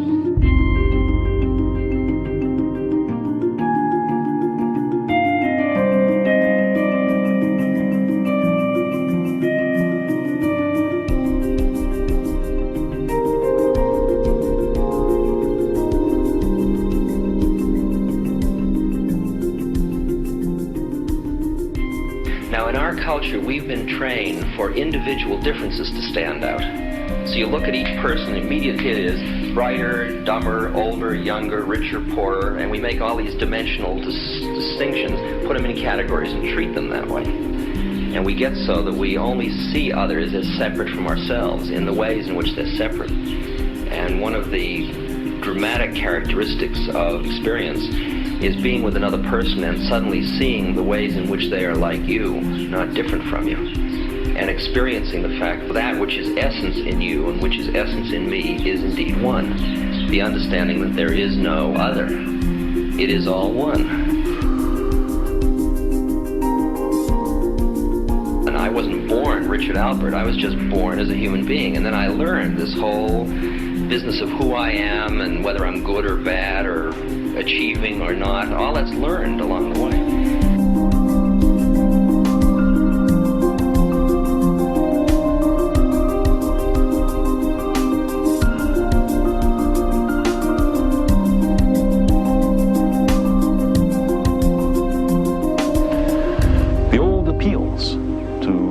Racial, sexual, religious chauvinism, to rabid nationalist fervor are beginning not to work. A new consciousness is developing which sees the earth as a single organism and recognizes that an organism at war with itself is doomed.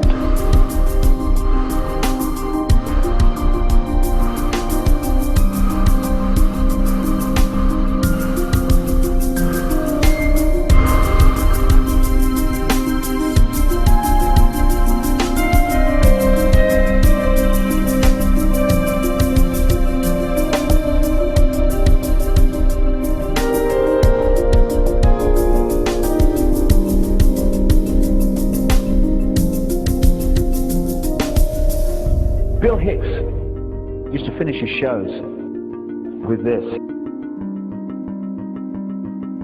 Life's like a ride in an amusement park. And when you go on it, you think it's real, because that's how powerful our minds are. And the ride goes up and down and round and round. It has thrills and chills, and it's very brightly colored. And it's very loud, and it's fun for a while. Some have been on the ride for a long time, and they begin to question, is this real, or is this just a ride? And other people have remembered, and they come back to us and they say, hey, don't worry. Don't be afraid ever, because this is just a ride. And we kill those people. Shut him up. I've got a lot invested in this ride. Shut him up. Look at my furrows of worry. Look at my big bank account. My family. This has to be real. It's just a ride. But we always kill those good guys who try and tell us that. You ever notice that? And let the demons run amok? But it doesn't matter, because it's just a ride, and we can change it anytime we want. It's only a choice. No effort, no work, no job, no savings of money. Just a choice right now between fear and love.